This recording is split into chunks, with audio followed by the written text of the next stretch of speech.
В този филм ще покажем справките от група резервации, гости и сметки, които се използват на рецепция. Справките в Clock Evolution са подредени в групи за по-добра организация. При изпълнение на определена справка под заглавието й се показват и зададените филтри. Тази информация е полезна в случаите, когато се пази архив на изведените справки. Група резервации, гости и сметки е предвидена изцяло за нуждите на рецепция. Най-често се използва справка незакрити сметки.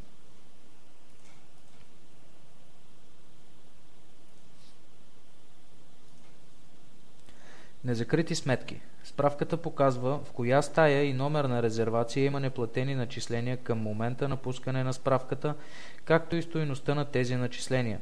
Тя включва само сметките, до които потребителя има достъп, и резервациите, които отговарят на зададените параметри.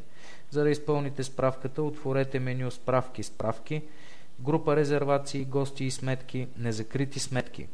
Щръкнете два пъти върху името или изберете справката и натиснете бутон Изпълни.